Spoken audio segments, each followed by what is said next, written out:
I love Oasis. Like, when I was growing up, I loved everything about them.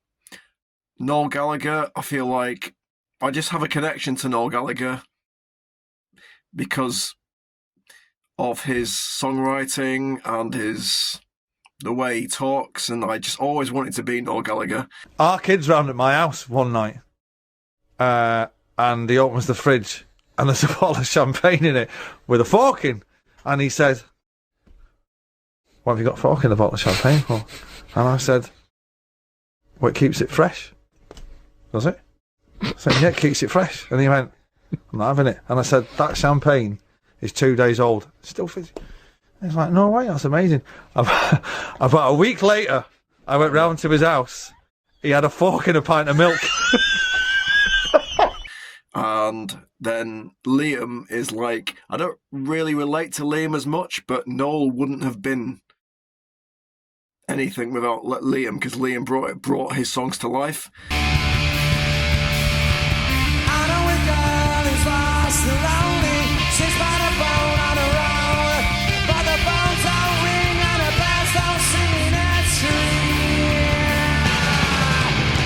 So it's like, I love Oasis, like I really love them. And when they did this reunion, I was really happy for them that they reconnected.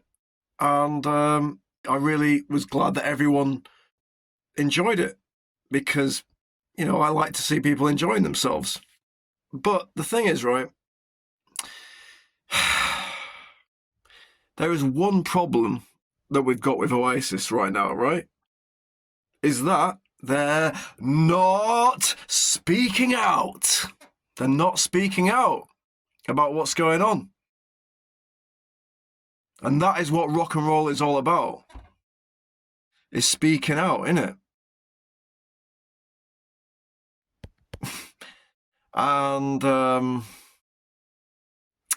I know some people might say, "Oh, well, that they don't really understand politics, or they don't really, Liam doesn't understand politics, and Noel, he might understand a bit about it, but it's not his department to talk about what's going on." We were on house arrest for a year,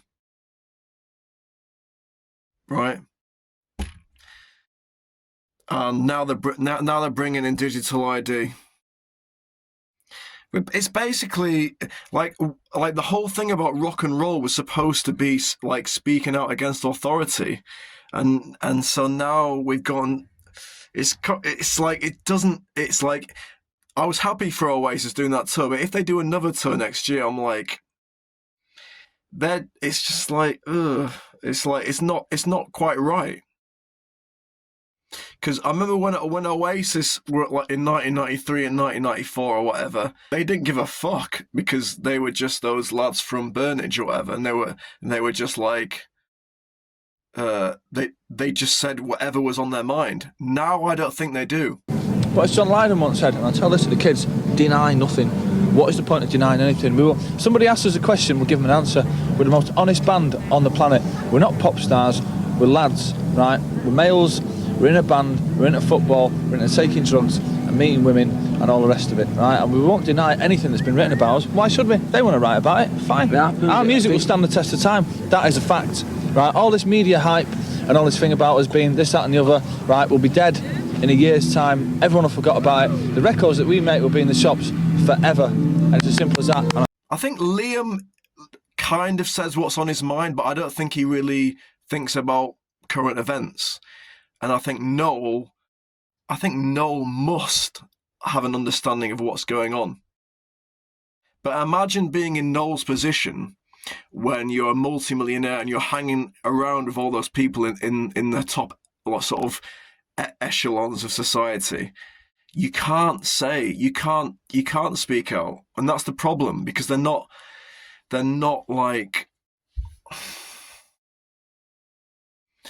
speaking for the working class anymore. And, that's the same with the whole price with their tickets was too expensive. Look, and the thing is, right, it's such like a difficult sort of thing to sort of talk about, because you could probably pick holes in my arguments too. You know, you could say I'm middle class. I'm a middle class boy, and I have my own sort of limitations, and that's why I don't sort of blame Noel and Liam for not speaking out in a way, because they're just doing what they can. But it comes to a point where it's like, we can't put these bands on a pedestal as being rock and roll, like, anti-authoritarians, because they're not.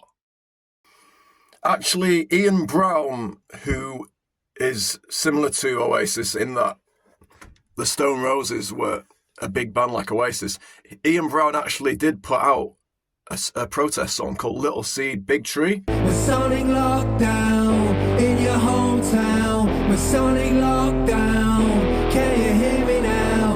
From the top down. Soul shock down. State shakedown. Mass breakdown. Global orders riding over borders. Get behind your doors for the new world order. Dr. Evil and his needle. Dr. Evil with a master plan. But it got really divided opinions on it, because obviously some people thought it was great that he was speaking out, and then some people thought the song was shit.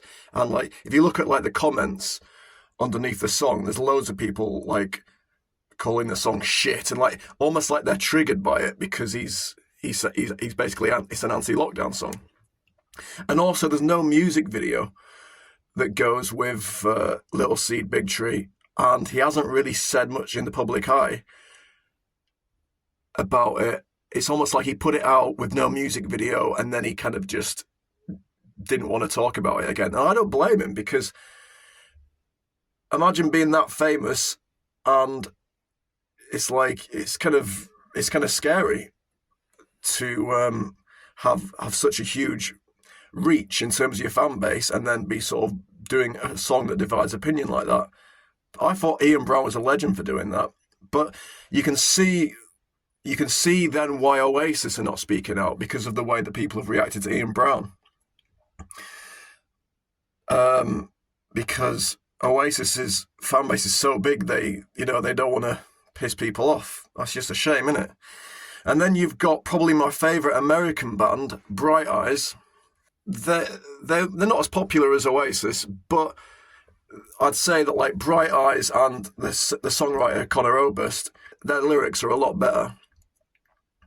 Even his solo stuff is just as good as stuff with Bright Eyes, and his lyrics are quite political. They've even got a song called Old Soul Song for the New World Order, and there's a lot of lyrics which sound like Conor Oberst is awake to what's going on in the world. Well, ABC, NBC, CBS bullshit, they give us fact or fiction. I guess an even split in each new act of wars. Tonight's entertainment, we're still the pawns in their game, as they take eye for an eye until no one can see. We must stumble blindly forward, repeating history. Well, I guess we all fit into your slogan on that fast food marquee. Red-blooded, white-skinned, oh, and the blues. Oh, and the blues, I got the blues. That's me. That's me. Wow. But again, Bright Eyes, they're not speaking out either. And I even sort of put in the comments on one of their Instagram posts, so why didn't you say anything about what happened in 2020? And, they didn't reply. It's just confusing, isn't it? Your favourite bands, GLASVEGAS were another one. GLASVEGAS are a big Scottish band. They cancelled a sold-out show in Glasgow because the band got COVID, so they cancelled the show. A band called GLASVEGAS from Scotland, they cancelled their biggest date on their tour because they said they got COVID, and they had to cancel. And these are all like my favourite rock and rollers, and I'm assuming they're just taking their messages from their management. Imagine cancelling a rock and roll show because the band has. Man, that's so rock and roll. Do you know Jake Bugg? Oh, yes, I do. Yes. Okay, he's similar to me. He's like indie folk rock. Jake Bugg, if you look him up on the internet, he was encouraging people to take the V to come to his shows. I guess it just is what it is. I mean, it's like what it's shown me a lot about human nature and psychology and stuff. What has happened over the past few years. That's been one of the more interesting things about it. And you know, it's not like I hate these people who are not speaking out.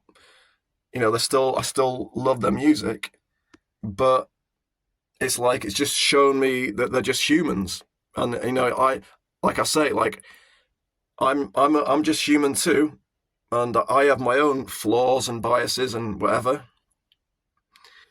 So I guess it just is what it is.